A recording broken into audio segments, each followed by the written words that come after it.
and my name is Simapolo.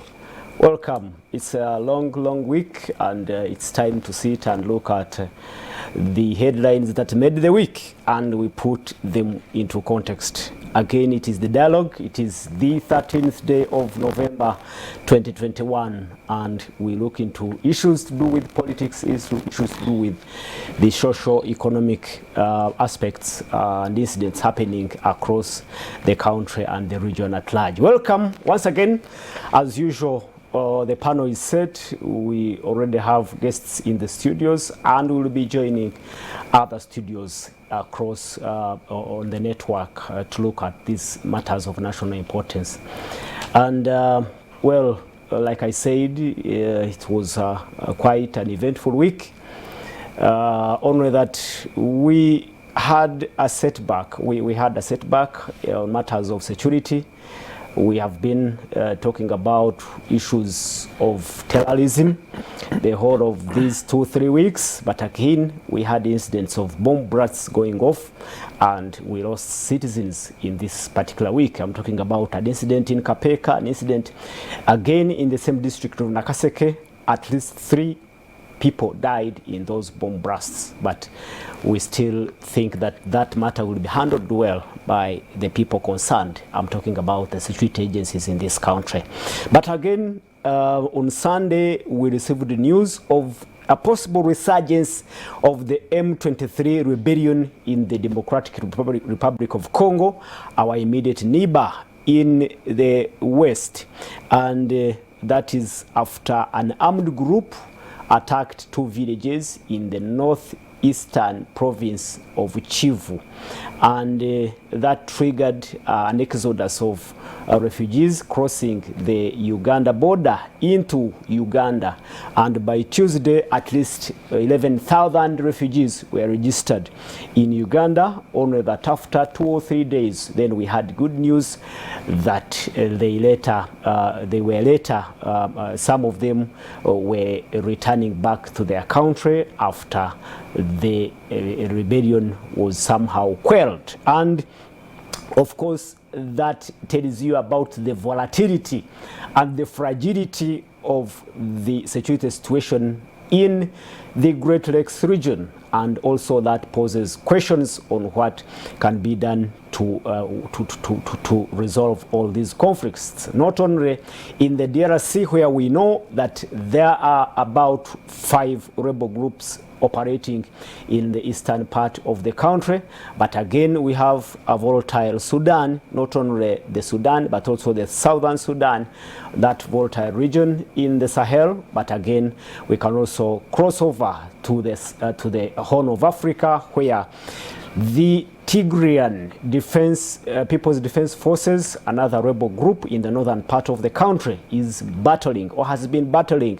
the Ethiopian government forces, federal government forces, for more than a year, and that's another issue of concern as far as the political and security situation in the continent is concerned. And that's why I will be joined today by politicians and opinion leaders, and we talk about these issues. I've been already joined by Mr. Richard Baguma Tinkasimire. Baguma Tinkasimire is a veteran journalist. He has been for some time in our trade of journalism, but now he is the Secretary General for the United Nations Uganda sector. Welcome to the program, Richard Baguma. Thank you very much, Apollo. It's always a pleasure to come back to SOAR TV. It's home, and discuss some of these issues that afflict us, that affect us, sometimes directly, sometimes not. I would like to say a pleasurable good morning to our viewers, the viewers of SOAR TV. Thank you for keeping with us. I'm hoping that we can again benefit from each other this morning as we discuss the things that matter to us, but also together work to look for solutions. A good morning once again. Well, welcome to the program, Richard Baguma, and we'll be joined by Honorable Wafula Philip Ogutu. Philip Ogutu Wafula is the former leader of opposition in parliament, a member of the Forum for Democratic Change, and he is also the former editor-in-chief for the Monitor publications, or the Daily Monitor. He will be joining us, and well, we also expect to be joined by Honorable Stephen Mugole Mauku, and he is the member of parliament for Kabweri County in Chibuku district, and will be looking at these matters of concern. Richard Baguma, let's look at briefly. Isn't it a matter of concern when we have a neighbor in Democratic Republic of Congo, very unpredictable, with more than 5 rebel groups operating close to our border? How serious is that concern? Whenever I think you have whenever you have challenges in the neighborhood, it is a matter of concern. If you live in a place and the next plot to yours is bushy or has an unfinished structure, or you are likely to get a spillover from the wrong elements and wrong characters who will be there. It's worse when you actually know they are there, like you have said in the DRC. Now, you see in the DRC, we sometimes only gloss, I think. We look at the surface. One time I was going with colleagues to the DRC, and we used the road. Yeah. And after we had crossed the border a few kilometers, we found a stick in the middle of the road, and so we stopped. Only a stick? Yeah, it was a stick, cut in the middle of the road. So we stopped, got out of the car to go remove it. And then some young boys emerged from the bushes and said, no, that's the border. They were speaking in Swahili, clearly with their eyes, and what you were worried that they were high on something. So we are being careful. So they said, you go, there is a house, a hut behind there of the bush, you go and talk to that one, is the one who will order. And when we found a gentleman seated there, his AK-47 down, his bottle of beer in fatigues, and he said $100. And we negotiated up to $70.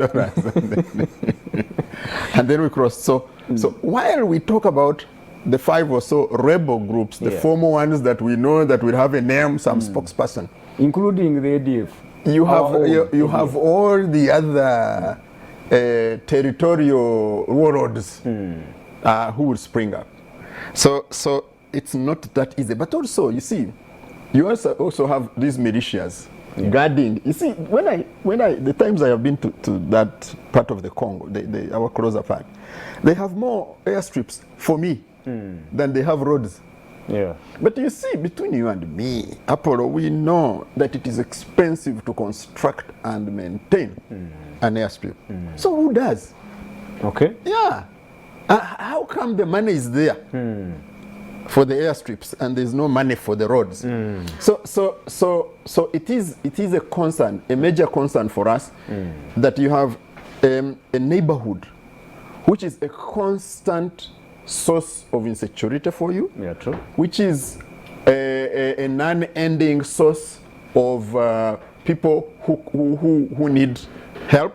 So it means in your compound and your homestead, you have people who come looking for food, who come and they need some medicine, you can't be at peace. Yeah, true. But also, these elements will, even when you have a fence, will cross over, either to steal or will be, in these cases where we have political challenges, they will be used by other forces to destabilize you. So it's a major concern for me, and it has gone on. You see, it's a major concern because, as you say, I'm the Secretary General of the United Nations Association in Uganda, but also I'm Vice Chair for the World Federation of United Nations Associations. And we discuss this thing. One of the people we sit with actually in the executive is my colleague from the Democratic Republic of Congo. And we discuss these things. But you see, we have perhaps the largest, longest in existence, and most expensive force of the United Nations. In the DRC. In the DRC. Yeah, true. But you see, the DRC is also of importance to the United Nations. A Secretary General of the United Nations, Dag Hammarskjöld, died in a plane crash coming from trying to resolve the issues of the Congo. So you see, the Congo is not just a problem to us, it's an immediate problem and ongoing and a big problem, but it's also a problem for the world.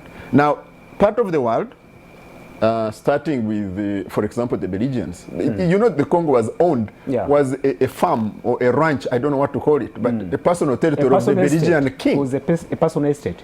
Who was very brutal, who was very devilish. Yeah, King Leopold. Yes, absolutely.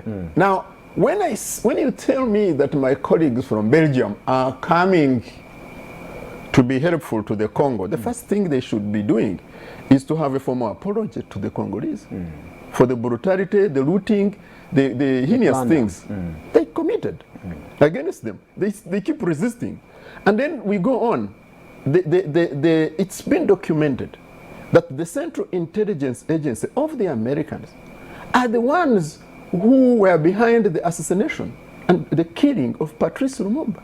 Yeah. Yeah, so you see... The first Prime Minister. Absolutely. Of course. The Pan-Africanist, you know.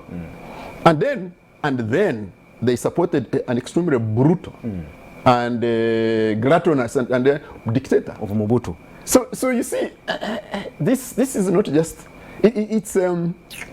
It's what? It's like you have a very beautiful young lady in a place, and you have all these rogues trying to outdo each other, looting, raping, molesting. That is what has been going on here on the side, and I think spill over to us. So for a start, you're saying there are very many competing interests in the DRC, and probably they could be partly, part of the problem. No, probably for me is you are being too polite. There is nothing probably. They are not just part. They are engineers. They provide leadership. Conflicts. They fuel. Oh, absolutely. So why would we be here, a Ugandan, exposed? I've been around. I've been in these meetings. And then I am shy to point out these things. Yeah, true. No, we need to say them. They say, it's very dangerous. Of course, our own local elite have been absolute partners in the plunder, in the looting, in the heinous things that happen. So our own local elite have been part of this. But we cannot... Because the local elite have been agents, we cannot exonerate the architects, the financiers, the beneficiaries of this. So Uganda, you can imagine, because of accident of geographical history, has to be pulled into this. Yeah. And then you have some Ugandans, of course, for whom it is a bonanza. So there will also be actors there with glee. And then you have those ones who are forced. I was in Chikube the other day, and I was in Moyo and in Ajumani the other week, this month actually. And you look at the refugees. We also have been refugees there anyway. But you look and you say, when is this one ever going to stop? When is it that there will be accountability? When will it ever happen? Of course, the people who have the means of force, the instruments of violence, who are the violators, are the ones also who ought to make decisions on who should be accountable. So it becomes very deceitful. The people they try to make accountable, extremely deceitful. They control information, so they deceive us. They play with us all the time. They control the instruments of violence, both externally and for us and in the neighborhoods. You just talked about the incursions that happened with the M23. But you see the accusations we are trading already. Yeah, you have the generals here trading accusations with our neighbors in the southwest Rwanda. Now, you know, we are so intimidated, we don't even mention the country. We say, you see, our neighbors in the west. Our neighbors in the west is Congo. We are talking about our colleagues in Rwanda. Yeah. And then they also also accused Uganda of having done this. The general in Congo already flew there. Well, we'll get to that, Baguma, because I think that's another issue we should interrogate. We'll talk to that, that counter accusation, those counter accusations that we saw after this recent attack, supposedly by the M23. But I'm actually imagining of the cost of these conflicts, or of this volatile security situation in our immediate neighbor. I imagine how our security agencies are always stressed and on standby to either counter an offensive from all these rebel groups that are in the Congo. I don't get it. No. And how much and how much we have paid, or the cost of that alertness and vigilance. No, the cost is various. The cost is varying. You see, if you have bomb blasts going off and you have generals being assassinated and other people, and then you say the people who are killing and creating this maiming have bases in Congo. Have bases. So that's one. Despite the political challenges we have, the differences and the other things that happen here, which may fuel that is one. But you see, cost, this thing of cost. When I was in the refugee camps, I was looking at the young girls who have kids and the kids themselves and the issues of malnutrition. Because you see, I convened the Civil Society Alliance for Nutrition in Uganda. So we were looking at the issues of nutrition and livelihoods. In refugee camps. In refugee camps, but also in the host communities. Because when the refugees come, then the pressure on the resources of the host communities also mean that the host communities are facing huge problems. So what is the monetary value of a kid who is suffering multiple ailments, multiple infections because of malnutrition, severe malnutrition, because the mother cannot find anything to eat, so cannot breastfeed, but also the father was either murdered or displaced or something. What is the cost of that? What's the monetary cost of that? But you see, the other thing is the death that happens directly in the conflicts, but the deaths that happen as a result of the consequences of these, like how many children we found dying of malnutrition, or older people. What is the monetary cost of women who have been raped repeatedly? I mean, so you see, so this question of cost is extremely challenging to put together. But if you come to the cost of stress, to the Ugandan security planners, security managers, the players, stress can cost a life. And so if because of these problems you have a stressed force for multiple years, it's a very high cost. But also for everyone who is in security, even those who are outside, will tell you that for you to maintain a certain level of readiness and standby for forces, it means a certain level of resources going in. So constantly we will be spending to keep ourselves standby. Not just the forces which we see, but some of the most important forces are those which we don't see. The ones who operate behind the lines, the ones who operate underground, the ones who do intelligence. So the costs can really be enormous. And we have paid these costs for, decades. And when is it going to end? We still see. So, Richard, you're saying we should not look at the cost of these conflicts in terms of casualties, in terms of lives of maybe people who are lost on the front lines, and maybe, but also we should look at, like you said, the death that as a result of the pressures, like you said, when refugees cross the borders and come into our country, then we also be looking at probably the abuses that the people that are inflicted on the citizens when these criminals, of course, attack. Absolutely, but also, you see, when you go like to West Nile, or even in this after the oil city in Nyoro, very lush, very green originally, you see the cost to the environment. Yeah. If you have an influx, hundreds of thousands of people coming in, it means they need firewood and construction materials, at least for temporary shelter, which means the entire tree cover, you are going to finish it. Just imagine the cost to the environment. It means that the water sources, if you had a borehole, you see, if you have a borehole that is designed to serve 200 people, all of a sudden it has 600 people, the borehole will most probably break down. Or even a protected spring, you will most probably finish it. Or a stream that was going through the village, now it has been serving 200, now you have 600. Bathing upstream, washing downstream. So the cost to this can be very, very high.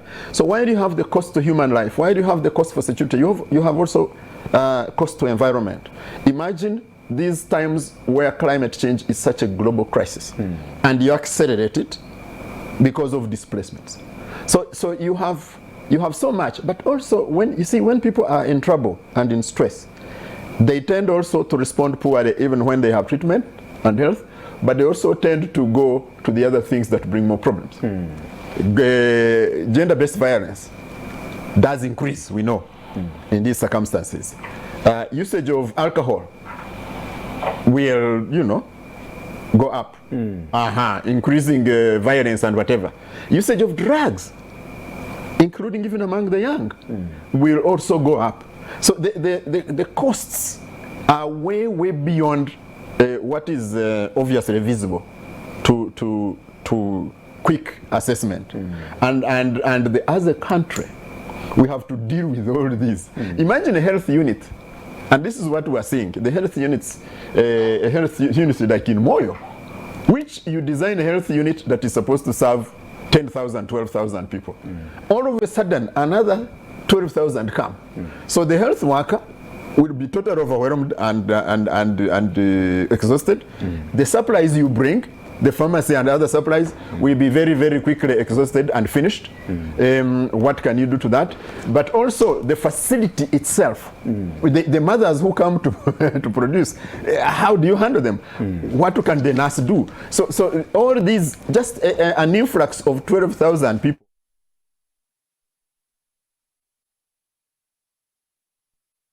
together. Okay. So the costs become so huge. Well, it is the dialogue. My name is Simapolo, and we are looking at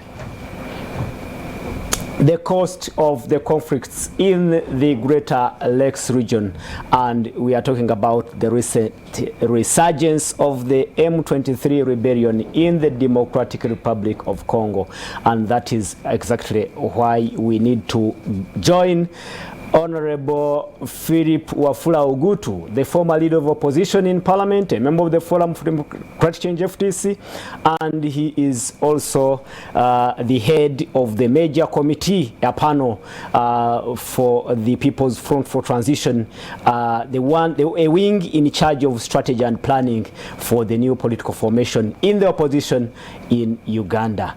Honorable Wafula Ogutu, you are live on Sol TV, and we are talking about the conflicts in the East African region and actually the Great Lakes region, and we are looking possibly at the concern. How should we be concerned about these conflicts already happening?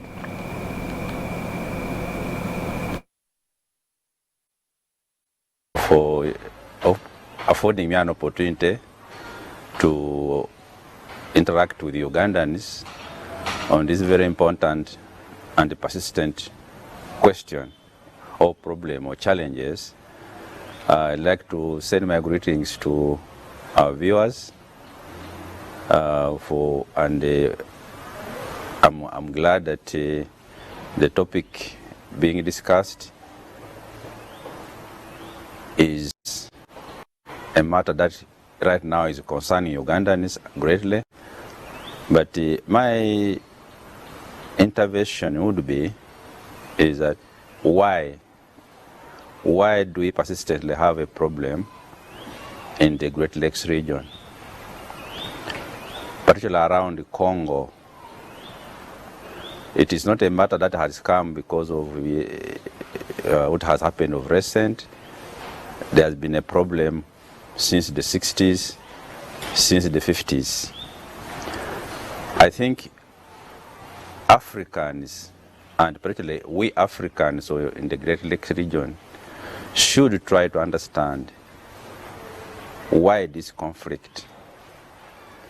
I think Congo today is the richest country in the world by way of minerals, in terms of minerals, which are mineral wealth, which is the minerals which are necessary for the development of the science and technology of the world. Congo is the source of that. Congo is the source of gold. Congo is the source of coltan, tungsten, a lot of those minerals. And Congo was designed to serve the West just in that respect. The European countries. First, it was a property of the king of Belgium, King Leopold II. And it is ironical, and Africans should understand, or try to understand that the richest country in the world by way of minerals is the poorest. And is the one which is bedeviled with a lot of conflict, infighting, invasions, coups, and all have you. It is the one which is mismanaged, which has never had a proper government, a democratic government, since they killed the founder of that Congo, the first Prime Minister, Patrice Lumumba. Congo has been with problems. Now, Africans, why I'm saying they should understand why we are always fighting in Congo is if we don't understand it, if we don't establish the cause of that, and me personally I think it is because of the minerals which the Western world wants. Now the Chinese, the Russians, the Japanese, they all want those minerals. Then, to do that, they find agents. They find agents within Congo. They find agents within the neighboring countries through the leaderships of neighboring countries. They have, the last 10, 20 years, they have used the agents in Rwanda and Uganda to destabilize Congo, and use Uganda and Rwanda to steal minerals of Congo, of the Congolese people. Then, of course, the agents also have their personal interests. I remember the time when Uganda had more or less colonized Eastern Congo, when the late General Kazini had even set up almost a governance in that area. He was even collecting taxes when we had taken over Congo, Eastern Congo. The minerals at that time were being ferried, planes to go to Congo and pick minerals and gold and diamonds and export them. That will not end unless the systems at home in these neighboring countries also change. That will not end unless the systems in Congo change, unless the people of Congo, the people of Uganda, the people of Rwanda, the people of Burundi, the people surrounding Congo, the jewel of Africa, come up and take back power and their sovereignty over those countries where they reside. As long as we allow the agents of the foreign countries, foreign powers, to be in charge of our lives, to be in charge of these countries, that will continue, because they don't play politics because they want to solve problems and challenges of Africa. They play politics because they want to benefit as a group, as a class. And these are the people who cause those conflicts. Uganda has now put up a factory of gold smelting or purification in Entebbe. Who has established how much, where that gold comes from? Yes, we have gold in Busia, we have gold in Mubende, but is it the only gold that we purify in Entebbe?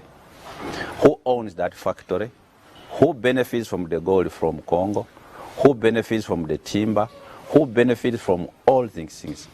This thing of refugees, it is ironical that people who are so rich, who come from such a rich country, with such good soils, with so many minerals, keep running away, coming to Uganda and across the border and go running back.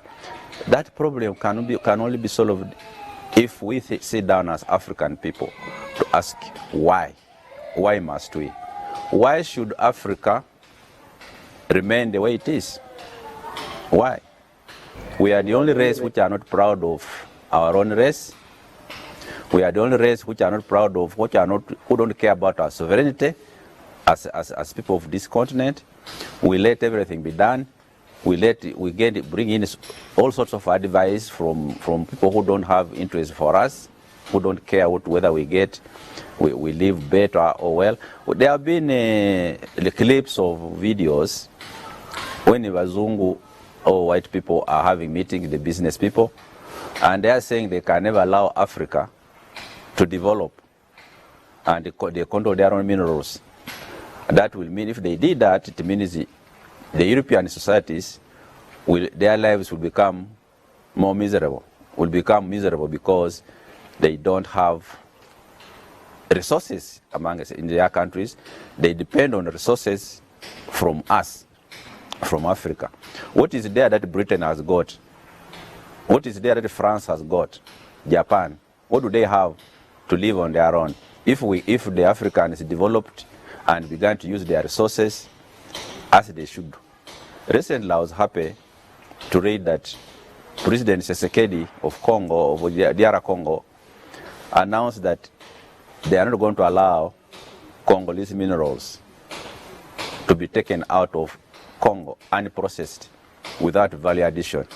That's a good thing, because Africa must stop being a raw material, source of raw material for the world. As we sit here to look at the cost of these conflicts in the region, you are saying that the competing interests in the Congo, we are actually accomplices in these conflicts. Is it what you're saying, that the neighbors, as we look at the cost of human lives and the pressures the refugees put on our meager resources as a developing country, you also implicate us as accomplices in these conflicts?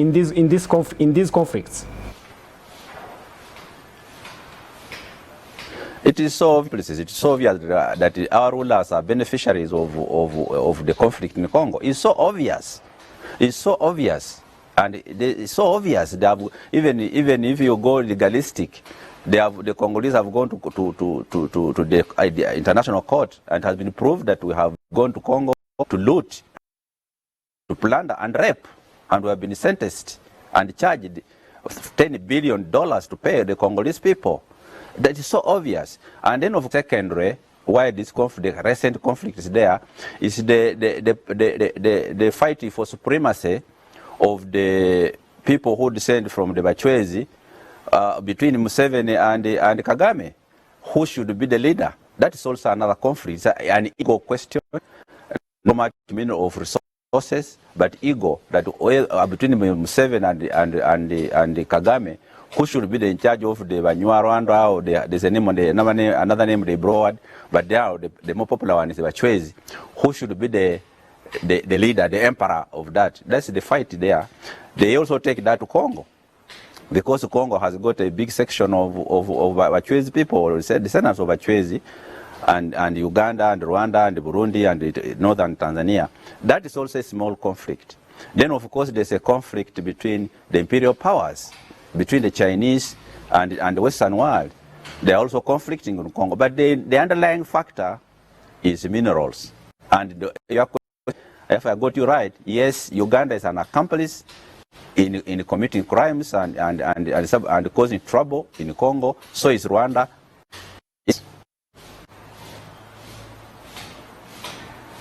Hello? I think we ask you that we come back to the studios. We'll be getting back to you. I hope you will follow the discussion that is going on in the studios. We have been joined by Honorable Stephen Mugore Mauku, the Member of Parliament for Kabweri County. And Honorable, you're most welcome to the dialogue. Thank you very much. Thank you, viewers. Well, go straight to the point, Honorable. We are talking about the resurgence of the M23, and probably it's an eye-opener on the volatility and fragility of the security situation in the Great Lakes region. In just one attack, more than 10,000 refugees crossed into Uganda, and we are also looking at the cost of these conflicts, not only to Uganda in particular, but across the region. Start from there and from what the Honorable Wafula Ogutu has said. Thank you, Prince Apollo, for this invite. And I will pick from what Honorable Wafula Ogutu Senior started with. I will agree with him in a number of aspects and also try to deviate, take exception on some of the issues. Like for the one to say that Uganda went to Zaire to loot. No, people could have looted as they were in Rwanda to do a noble job, not that they went there to loot. It is true, DRC Congo, Central Africa Republic, and thereabout, whereas these countries got independence, they have never been really fully independent. Whereas all African countries, there is neocolonialism. But the neocolonialism practiced in Democratic Republic of Congo is terrible, because there was even infiltration after the Rio colonial masters. We have all other former colonialists coming in Congo because of the richness of Congo, and that causes conflict. The resurgence, like you say, almost 10,000 people crossing in a day. Why do they cross to Uganda? Because Uganda is the safe haven. Why did they cross to Rwanda, or they ran to Uganda majorly? Uganda has the biggest number of refugees on the African continent.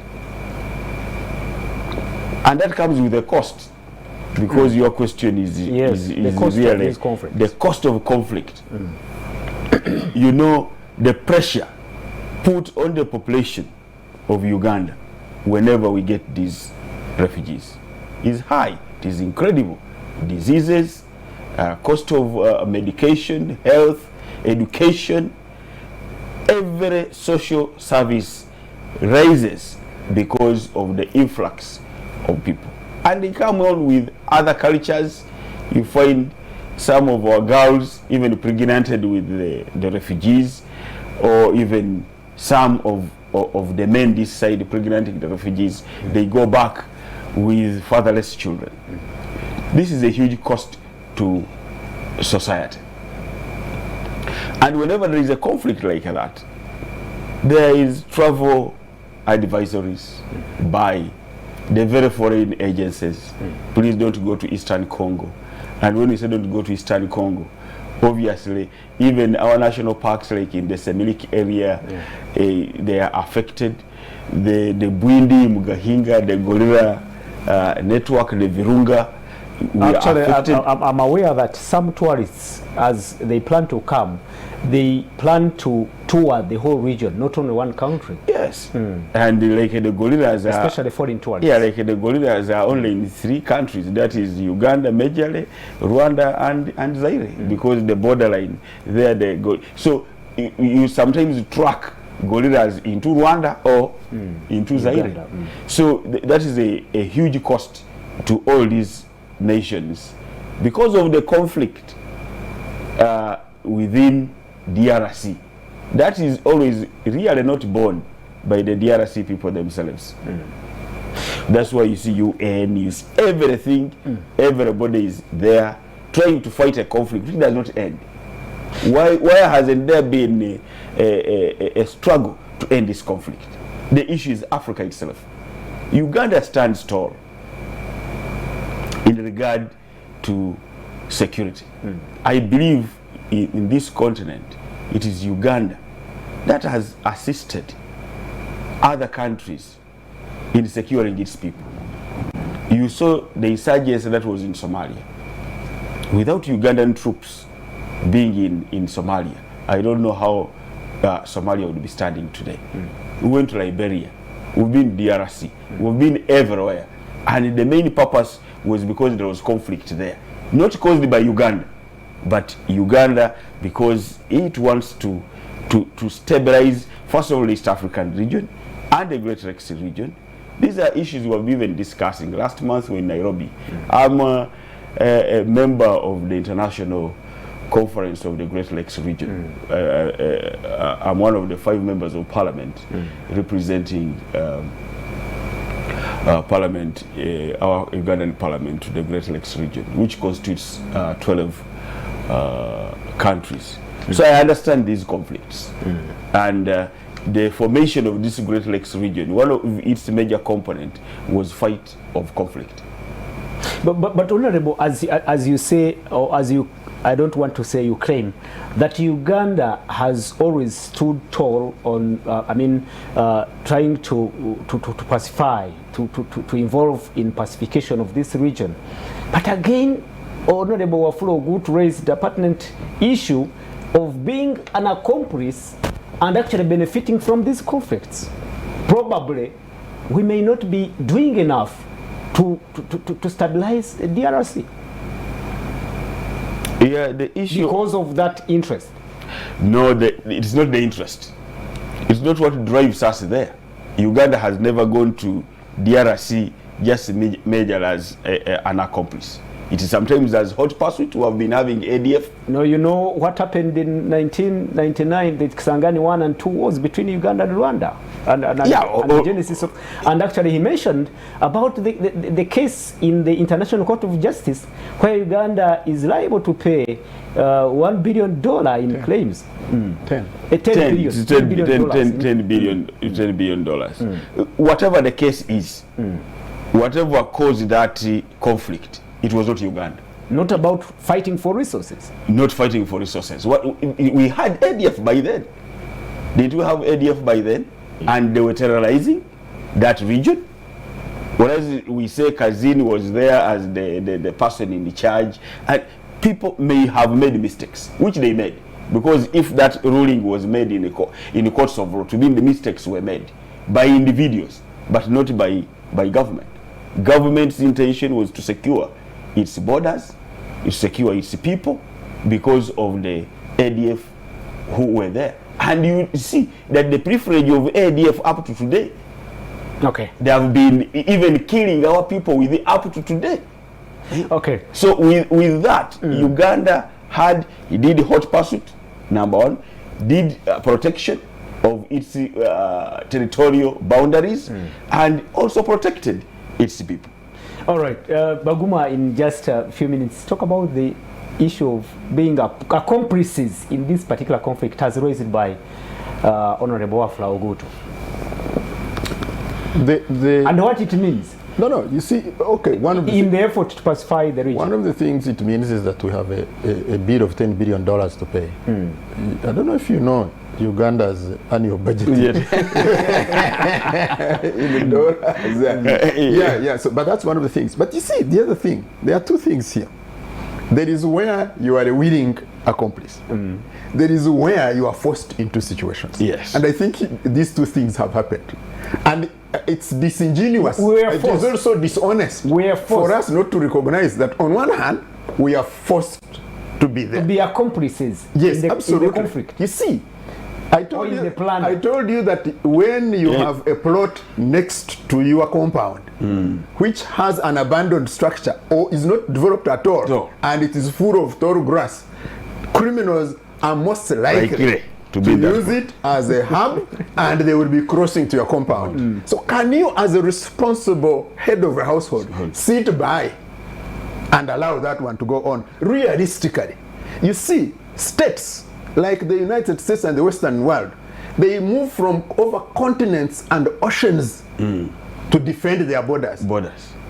If the terrorists are in the continent of Asia, they will not sit in America and say, okay, we shall own the border. They will cross. They have been in Afghanistan. And they will cross for the ocean. So can you realistically expect that Uganda will sit it and watch? You see, I was telling people when they burnt people in Kichwamba, I was a journalist and I went to cover that.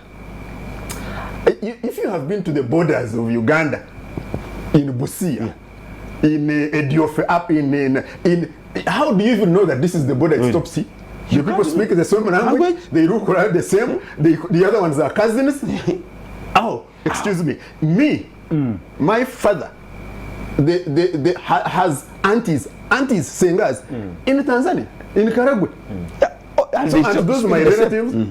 So you see also that risk. However, our conduct when we go to there, it may not have been. If we were forced, it may not have been official policy. What about our conduct? That's why I'm saying it's true. And talk about the issue he raised. The issue of now gold refineries springing up in this country, and they need to investigate and know. No. He raised it. I agree. But you see, that is diverting me away from the accomplice point. Before we conclude it, we are going to gold refinery, and that for me, because I've been an interviewer, you know, I've also been interviewing people on talk shows. You get diverted from some of the things you think you should share. You see, part of the conduct when we are in DRC is condemnable, and the court has condemned it. And personally, it may not have been official government policy, but the lack of action on the officers who committed these can be interpreted. No, if I may interject. Yes. Did we come up with a mechanism? I don't know. You'll tell me because you're also a journalist. Yes. Did we come up with a mechanism of punishing those who really involved in misconduct, like you said, in Congo? Let's even start. You know the Congo issue and the gold. Because we are going to pay $10 billion. You remember the coup of Idi Amin? Take any step to punish the coup of Idi Amin, the culprits, also came partly from challenges of gold in the Congo. And the Ugandans, I know many of us are young, but we read history. We might not read our history because when I was in secondary school, they were teaching me European history. We might not have read our history. But this question of the Congo, like Elder Wafula says, like the Honorable says, it's been persistent and consistent. And it has many dimensions. So our conduct has been condemned by courts. It may not have been official policy. No, in fact, it is said that some of our neighboring countries, where it was official policy, everything was hid properly and they couldn't. But we even, by the way, had an investigation. The Justice Portal. So one can question how we have dealt with the culprits in that. We may not have been strong and deterrent enough for the others to learn from. In fact, some of the people mentioned in the Justice Portal report are still in government. So all right, and the program is The Dialogue. My name is Simapolo, and we have Mr. Richard Baguma Tinkasimire. He's a veteran is also the Secretary General for the UN Uganda, and we have Honorable Stephen Mauku Mugole. He is the Member of Parliament for Kabweri County in Chibuku District, and again he is a member of the International Conference of the Great Lakes Regions. I think I put it right. And again we have Honorable Philip Wafula Ogutu, the former leader of opposition and a member of the Forum for Democratic Change FDC. We are looking at the conflicts in the Great Lakes region, the cost of these conflicts, and how they can be resolved. We'll be going for a short break. When we return, we'll be connecting directly with the Honorable Wafula Ogutu, and I want him to talk about the claim, I will call it a claim, raised by Richard, that we were forced, and actually yes, that we were forced to be part of that conflict, and actually turn out to be accomplices in that conflict. We did start. We will be right back. Don't go away.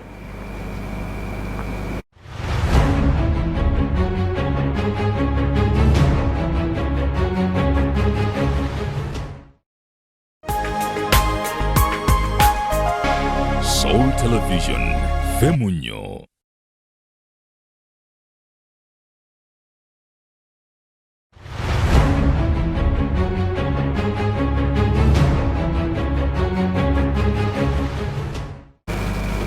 Welcome from the break. The program is The Dialogue, and my name is Simapolo. I have in the studios Richard Baguma Tinkasimire. He is a veteran journalist, and now he is also the Secretary General for United Nations Uganda, an association promoting the objectives and aims of the UN in relation to the UN Statute. And we also have Honorable Stephen Mauku Mugole. He is the Member of Parliament representing Kabweri County, and he is also the member of the International Conference of the Great Lakes Region. But also we have online, we have the Honorable Philip Wafula Ogutu, the former leader of opposition in Parliament, a member of the Forum for Democratic Change FDC, the former chief editor at the Monitor Publications, and the co-founder of the Monitor Publications, and again he heads the major panel, the Committee of the People's Front for Transition, a wing in charge of strategy and planning in that new political formation in Uganda's opposition. We now cross over directly to Honorable Wafula Ogutu. We are talking about the conflicts in the East African and the Great Lakes region. And Honorable Wafula, the members in the studio are saying that we are part of that conflict because we are forced by the circumstances, especially the rebellions in the Congo directly affects the development in this country, and we are forced to go there because we need to solve that problem. What is your take on that particular issue as we look at the conflict in the DRC and the region at large? Yeah, thank you very much. In a discussion like this, I expect us to be practicing intellectual honesty and wanting to understand the real cause of issues or challenges we have. I therefore think that I quite understand Honorable Mugole could be against maybe fearing to talk because of his political affiliation. But certainly I expect senior journalist Richard to be more objective and deeper. I respect him. I worked with him for a long time. So in this question of Uganda going to countries, taking troops to countries, I think we need to understand. Do we know the Uganda foreign policy? Uganda, who of us in the studio here has seen a copy of the Uganda foreign policy? Countries go out of send troops out of their boundaries, or governments do that, because they are answering to sections of their foreign policies. And everything must be in the national interest. Before you go and commit our lives, the lives of our younger people and our equipment, you must answer the question, what is the benefit to our national interest in where we are going? That question in Uganda is never answered. Mr. Museveni can wake up one day and send troops to Congo and begins fighting there for months before even the parliament knows about it. Because largely our foreign policy has been tuned to serve Museveni in interest. It does not serve, the primary interest. The primary interest is of Museveni, President Museveni, and partly because Museveni once been in power, he uses all opportunities available to him to use our resources to stay in power. That's why I personally think that Uganda, yes, Uganda should have international obligation and go and do peacekeeping and help other people. But sometimes we have turned out to be like mercenaries for the West, for the Americans. They give us weapons, they give us money, and we send our people to go and die. Not largely because of a national interest. We have been in Congo since 2007. If you ask me what national interests we are fighting for in Congo, I do not know. But we have, in Somalia, I do not know.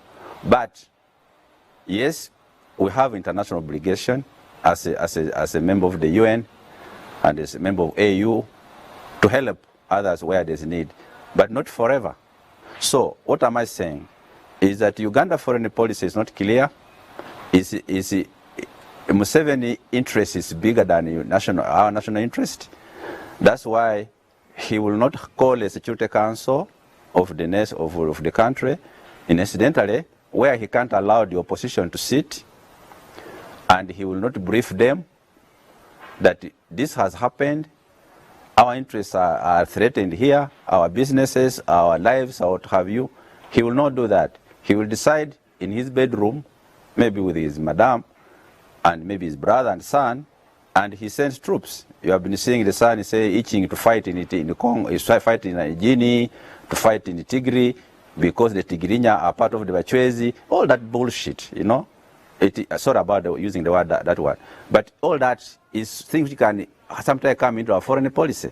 So we ask the question: why is it? What was threatened? Uganda's interests were threatened in Congo during Mobutu time, before the ADF, before they went to remove Mobutu.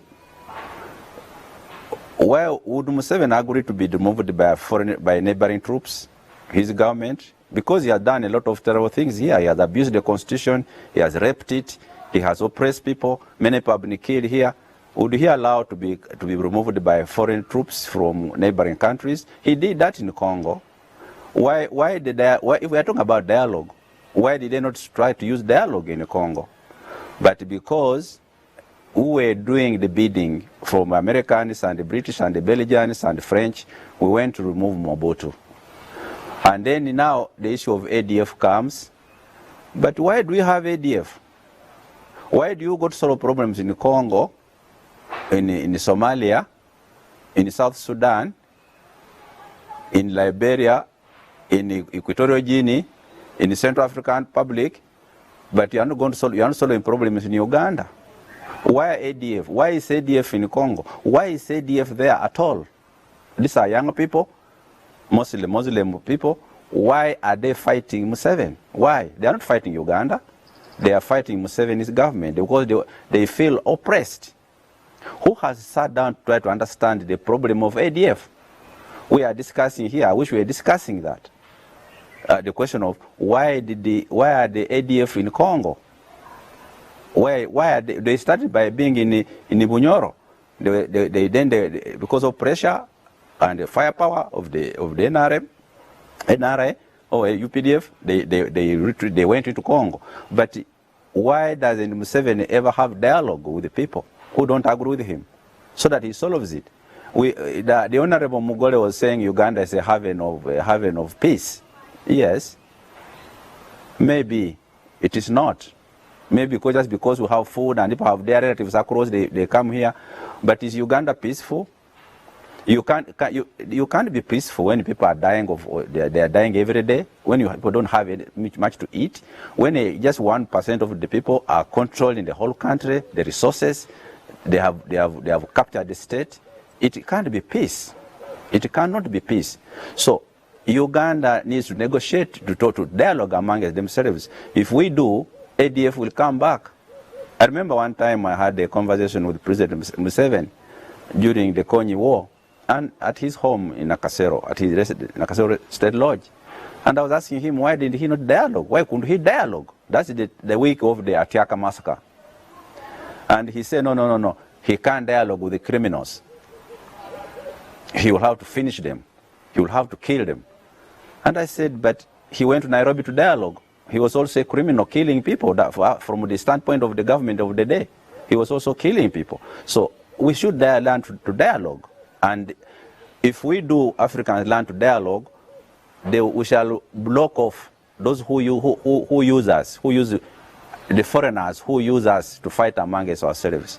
That's what I see as a problem. So Congo, Richard, no, let me make this point. Okay. Richard said, if you have a house which is a Kifurukwa next to you, and there are criminals there, you have to do something about that house, that Kifurukwa. I don't think that Congo was a Kifurukwa. Congo, like I said earlier at the beginning, Congo is not a Kifurukwa. Congo is a rich home, which everybody wants. Has got beautiful girls there, beautiful cows, beautiful animals, everything beautiful. People will go there to get something. And there's no doubt that Uganda has gone there. Uganda didn't have a policy, a foreign policy, to go and get resources and bring them here from Congo. Like you go and when you capture resources, in some countries they take it as national assets. Like Rwanda, I think did that. But here, individual generals took advantage and they privatized whatever they looted, whatever they got from Congo. That's a fact. I beg to move to submit that. Yes. Honorable, one comment, especially on the cost of this conflict. As we in Uganda plan to build roads in Congo, looking at the trade prospects, don't you think the escalation of conflicts in that region will affect these trade prospects, and probably we will invest and will not recoup on that investment? What is your take on that? No, first of all, the roads, I've never understood the reason for building roads in Congo. First, I think personally that it could be for facilitating war machinery. When maybe they are going to fight, they want to move their equipment quickly, or they want to facilitate the removal, the ferrying of minerals and timber from Congo, or it is just for good neighborliness, or it is for buying the favor from the Congolese people, or make peace because we owe them money, we raped them, we killed them, and we want to be good people. But yes, I don't think it was absolutely necessary to go and build roads in Congo for us. But the roads we build in Uganda, they are largely for ferrying our things out of this country. It is for either bringing in things and making it easier to sell things. If you go to Arua Park, a lot of roads go to Congo, the exports from China and Far East, they need good roads. That could be the reason. But to say that we are building roads because we expect to benefit as a country, I don't think that is the reason. The reason is for people, the few individuals who do the trade, who benefit from Congo, who will benefit with good roads. Other, the only person who has been exchanging matoke and beans across the road across the border in Congo, they can still do what they were doing when they are small roads. But these major roads, just in a small part of Congo, what is the big deal about that? Are we just looking at Eastern Congo? How about the whole of Congo? Don't you want to trade with Kinshasa? Don't you want with Lubumbashi? Why just Western Congo?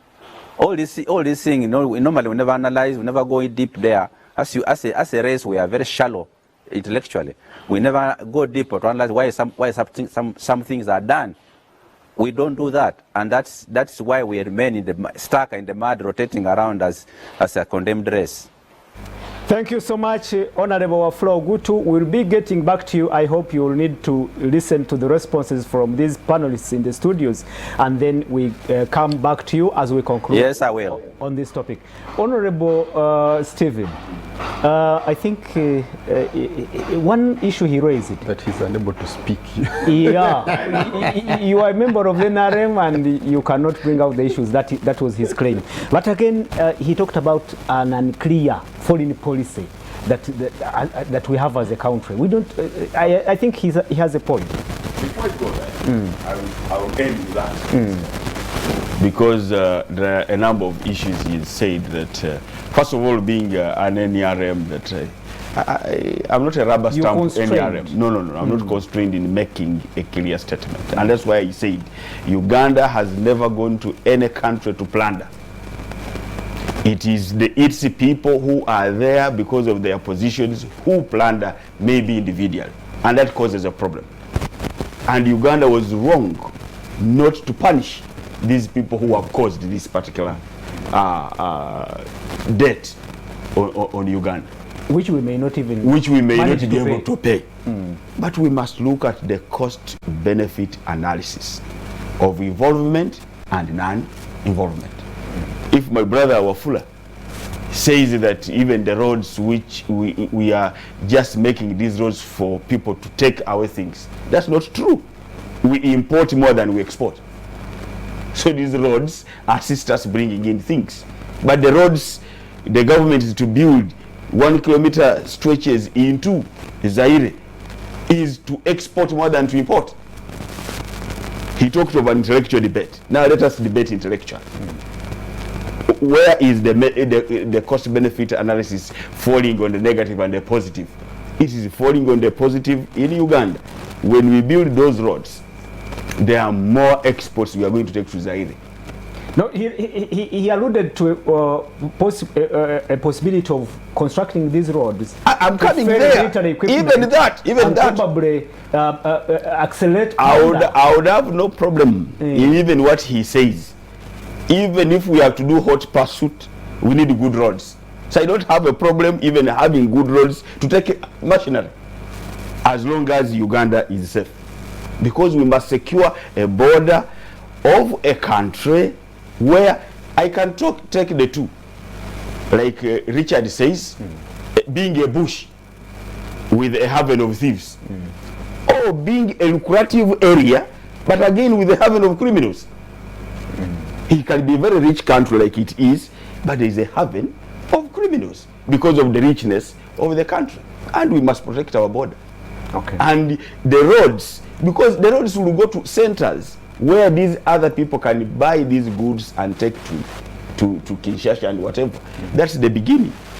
So intellectually, that is how I can bring it. Okay. The cost-benefit analysis of Uganda being in Somalia. It is in our favor. It is in our favor. We can now fly to Somalia. Uganda Air flies to Somalia directly. You think it is the Somalis getting that, or it is Uganda Air? There is no Somali Air coming to Uganda. It is Uganda Air flying to Somalia and back. And this was because of the peacekeeping, the pacification. We had the Barumira Moyos here, bombshells everywhere. Uganda's intervention in Somalia has secured the entire Great Lakes region. And that's why other people have a very unclear foreign policy. The unclear foreign policy, that one I can agree. A number of policies could be unclear in Uganda, could even be written. I have not checked. I have not checked when I was coming about the foreign policy. But you cannot say that we don't have a foreign policy. But it's very unclear. Whether unclear, but we have. That's why we're involved in the East African region. That is foreign. That is Great Lakes region. That's foreign. We are in the AU and whatever. You cannot say that Uganda doesn't have a foreign policy. He says decisions are taken at individual level. That is a lie. The commander-in-chief and few people, individuals, sit and... That is a lie. there are certain strategic decisions also that can be done. That before you bring this matter to Parliament, whereas even it is what is supposed to be done, but this is a security matter. There is no way President can just wake up and say tomorrow you go to. No, he will have sat with the Security Council. They will have analyzed the issue, and if you are going to do hot pursuit, you don't need to first of all tell Parliament tomorrow we're going to do hot pursuit because of this. This is a security matter. You must first of all stop, then inform Parliament that because we had this particular problem, where there could be abuse, in that government can abuse. In that government can abuse. But what is the most important? What have they done? What has been the outcome?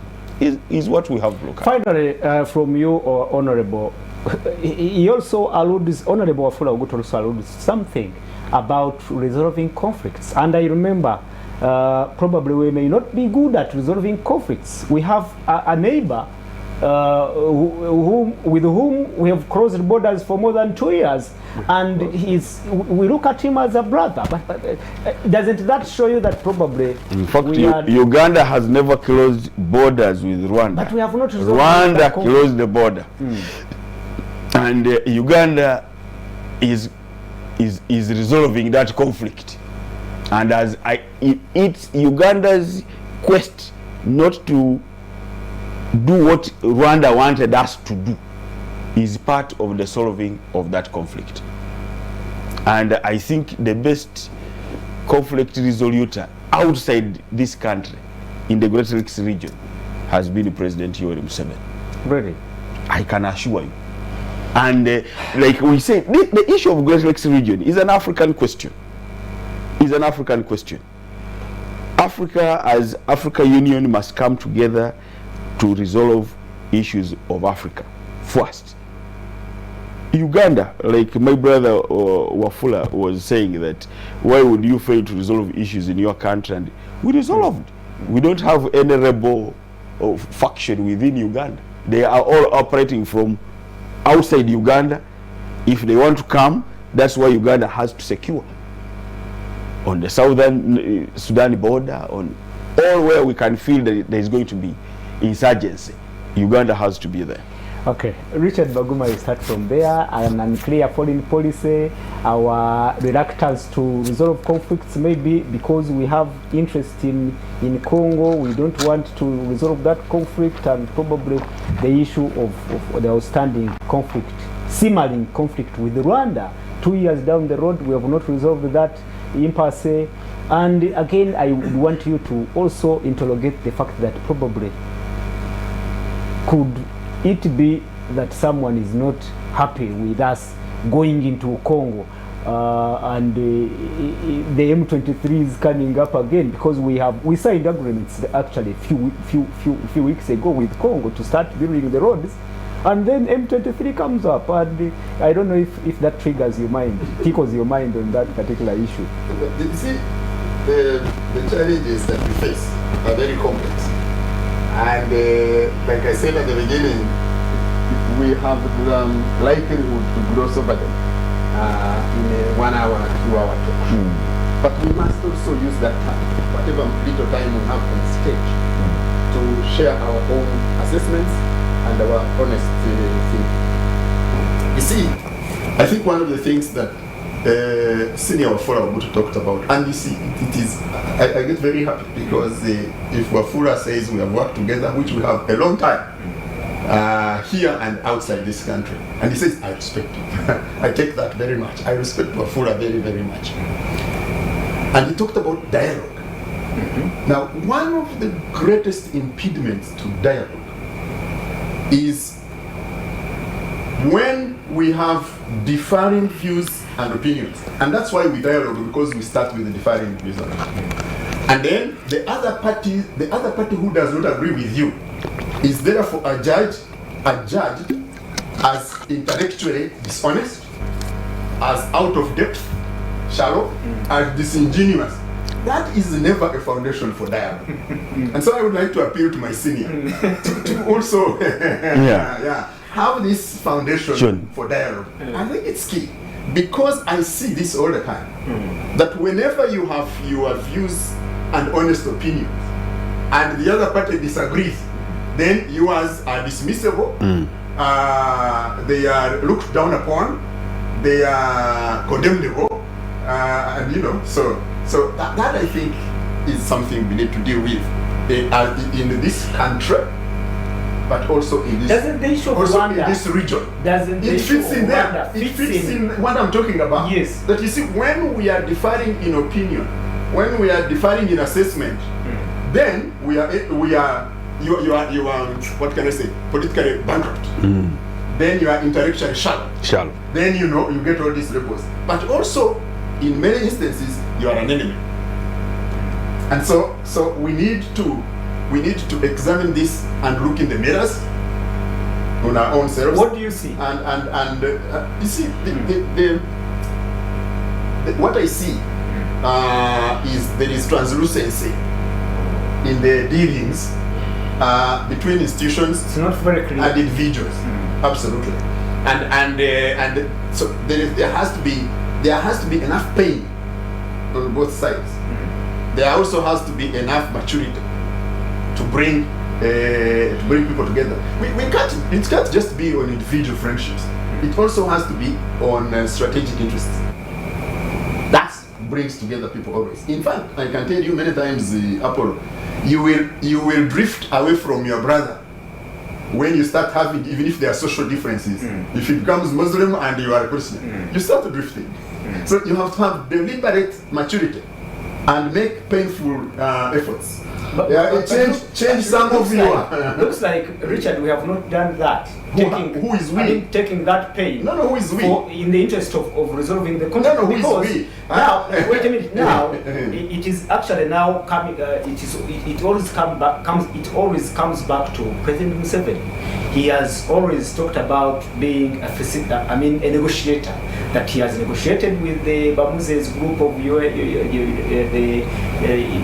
of this world, the Moses Alis, and all those rebel groups, and everyone. But now they are always telling him, why have you failed to reconcile with your brother? No. First of all, I would like to get anyone who would say it is not true that he has not negotiated. I think that's fact. He has negotiated with many groups. There is, and by the way, we have had many engagements with our brothers. By the way, we will eventually solve this. It's not sustainable. And actually, ADF, he raises the issue of It's not sustainable on both sides. He raises the issue of ADF.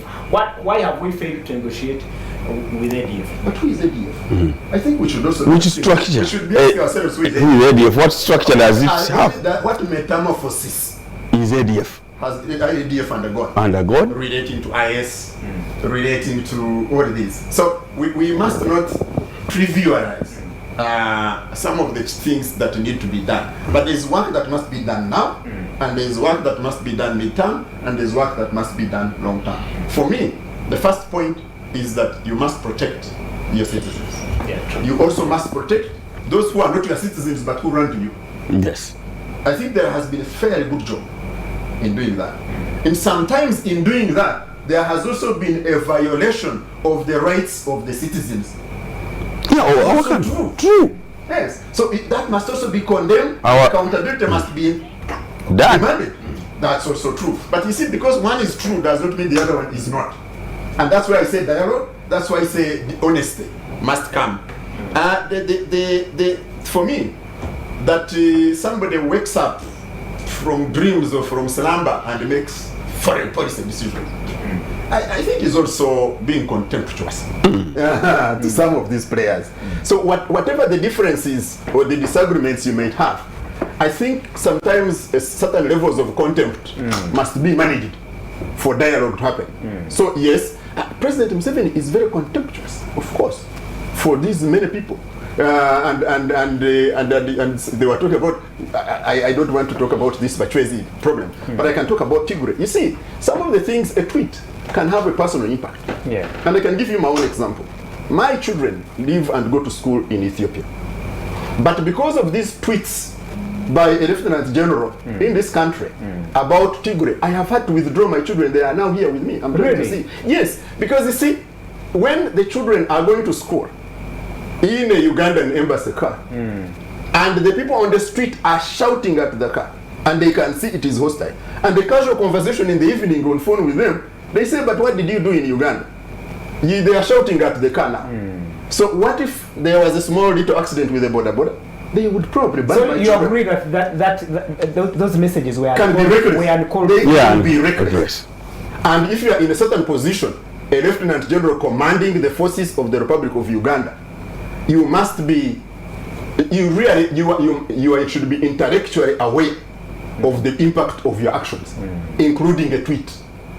So yes, the lives of Ugandans in Ethiopia become endangered. And we can debate that. We might say, oh, Baguma, we will attack you.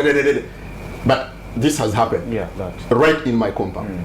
So that's what I was saying, that you see, so for me to come here and keep quiet on such a thing, no, I must also put it on the table and say, look, your pleasure is becoming my pain. You might not care, you might not give a damn, I can go to hang, but it is doing that.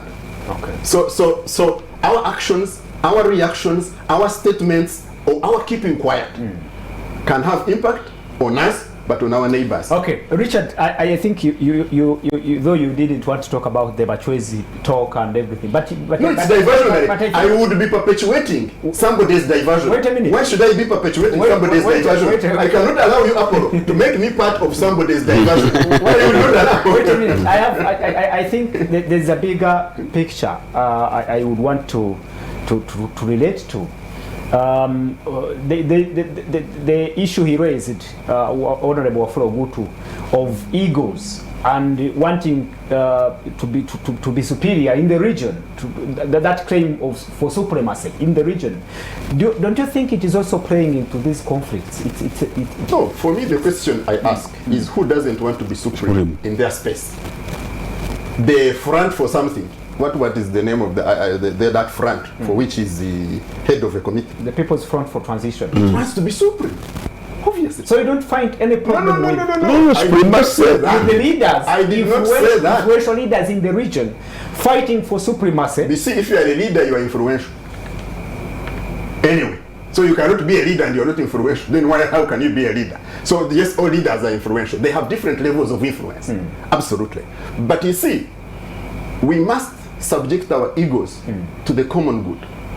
That is why it's important to define national interest. But you see, national interest cannot be defined without contextualizing it in regional interest. That's why you talk about integration. Yes. So we can debate the merits and demerits of a road in Congo. We can look at it from politics, from social. We can also look at it from economics. So it's the lenses that you wanted to take, and you can debate that until tomorrow or the other day. We also need to look at how much trade do we have between us and Kenya. How much trade deficit we have in Kenya, and it has deepened.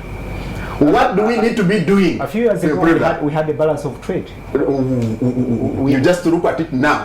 The deficit has even increased. Okay. If you compare 2020 and 2021. But look at the trade with Congo and look at both. So when you are investing, where do you invest? Realistically. So while we may have political issues about some of the actions, we also have to look at some of the costs or benefits that we may have.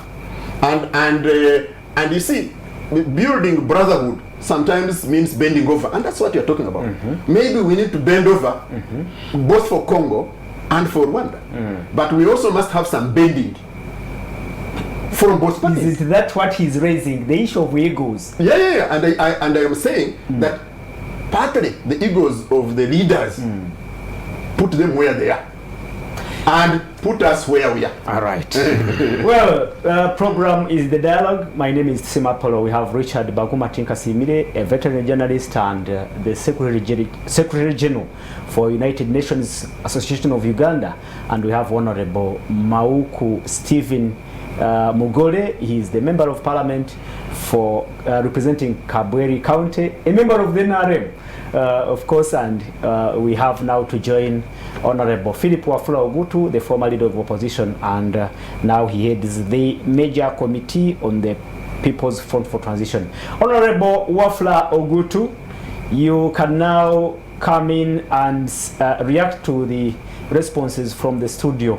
And looks like Richard Baguma and Honorable Mugore still stand on the fact that probably we are still standing at that level where we can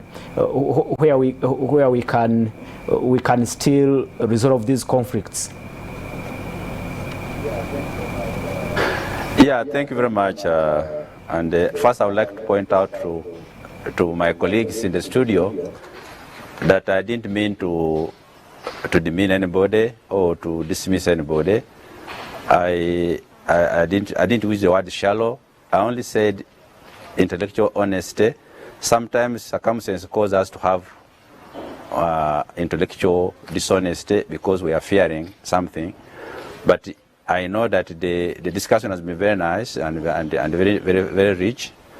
I just want my friend Richard, he's my old friend.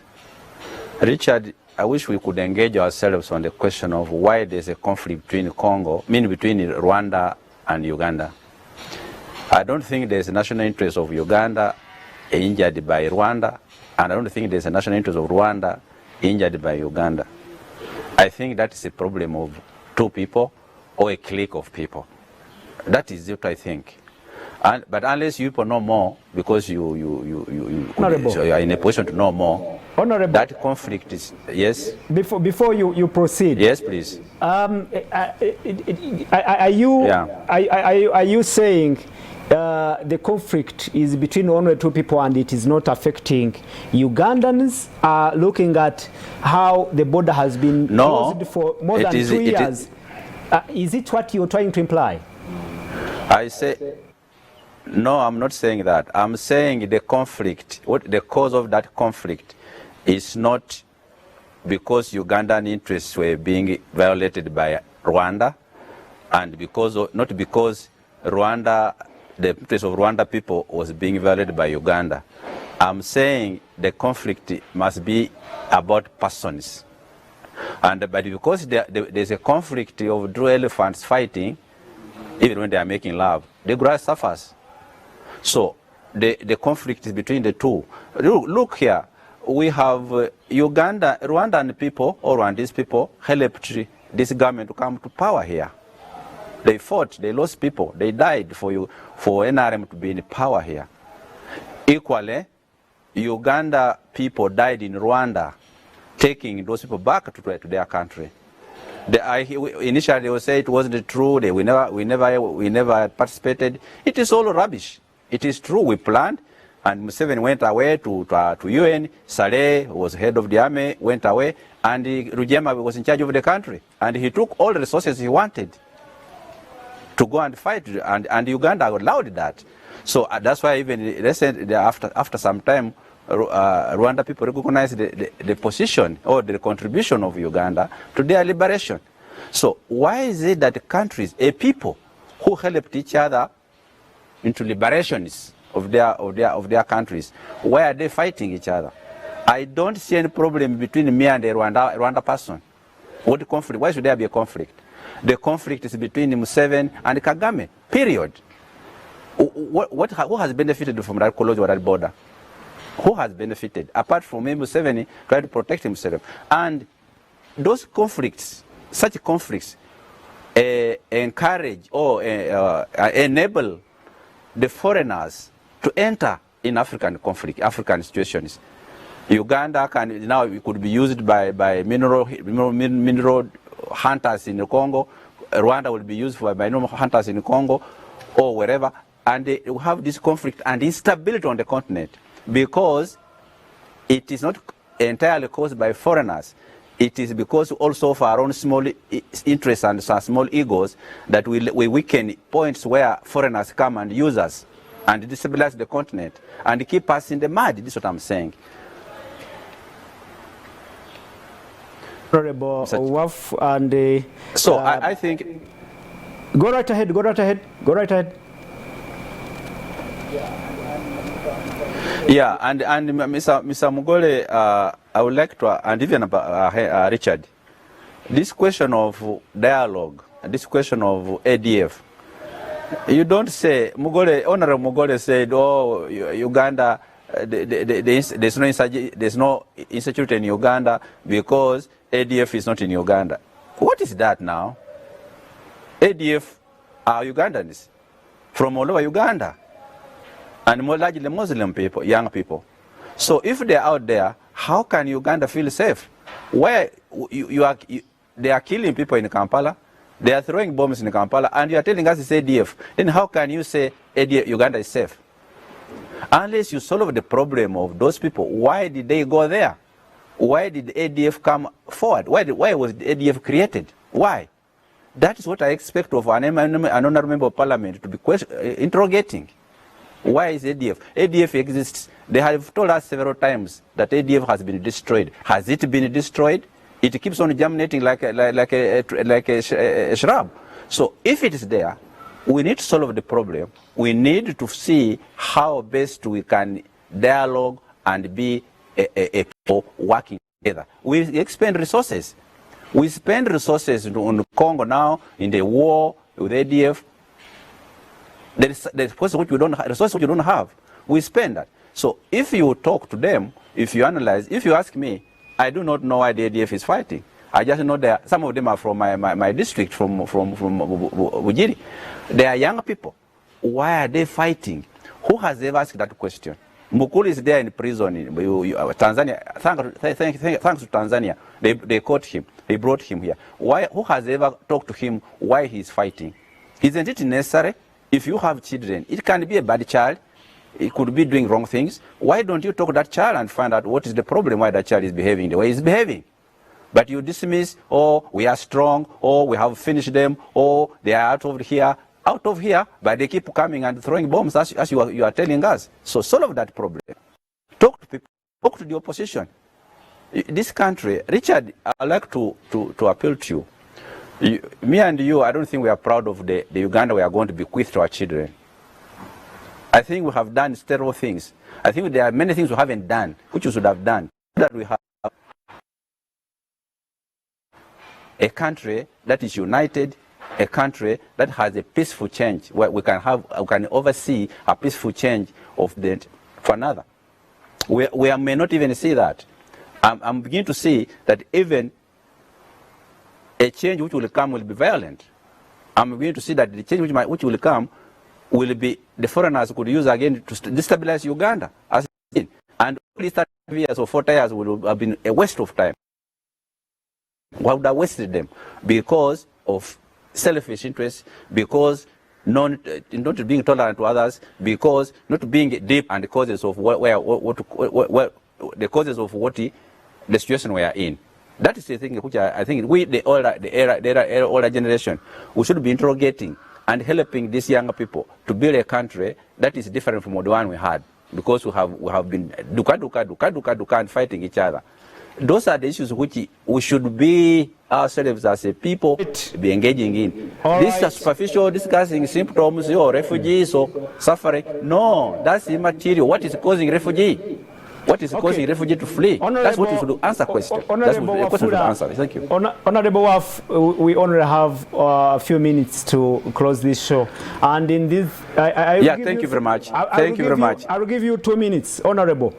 Only 2 minutes. Of course, you talk about thank you.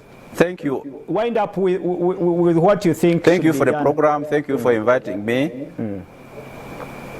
Yeah, what I think should be done. First, I thank you very much for inviting me to contribute, because I'm appealing to Ugandans. Let us discuss our issues to know the causes of the things which happen.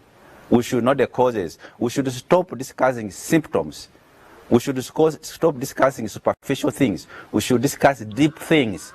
We should do deep thinking and see we are in a crisis. This country right now is in a crisis, a total crisis. Look, we have a crisis in education, a crisis in health, a crisis in economy. We have a crisis all over, and we are not discussing that. That has influence on dialogue. That has influence on how we behave, or outside here and inside here. that is what I'm appealing. We're appealing to Ugandans. Discuss, and know the causes of our situations, the causes of our problems, our challenges. Thank you very much. Thank you so much once again, Honorable Wafula Ogutu. Thank you so much for your time and for your contribution. And we wish you well. We come back to the studios.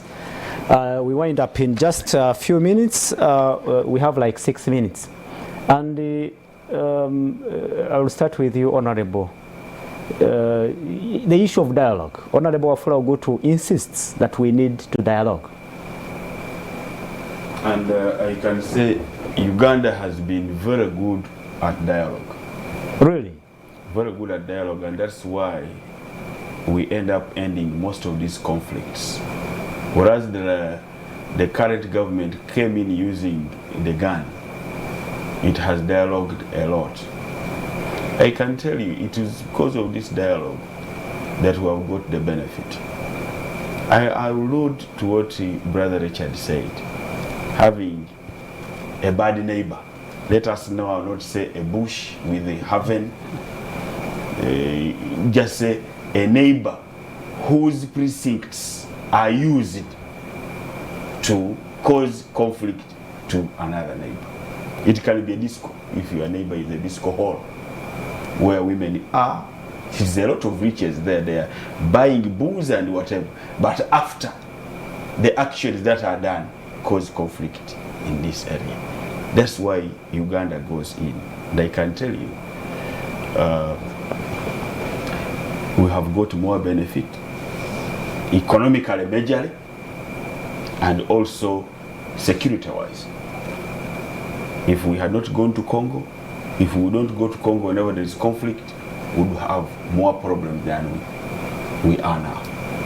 Okay. The LRA through Congo to Central African Republic, the ADF, the other time they had a station, you know, their metamorphosis. What structure are you going to negotiate? We have the former leader and commander of the ADF in our hands. Yes. Why can't we sit and negotiate and understand his? And I mean, he's first of all in the judicial process, but I'm very certain that certain things are going on that may not be of public consumption now. ADF is understood, but it fragments. It metamorphosizes itself from one to another, from one to another. But they just come, hit and go. they have killed our people, Very many, prominent people. but not like they used to be when they were a force together without the hot pursuit that was done by Uganda. ADF had, a structure around within a neighboring country. Today, we are seeing our Amazon group in Somalia, even the UPDF themselves. Because of that,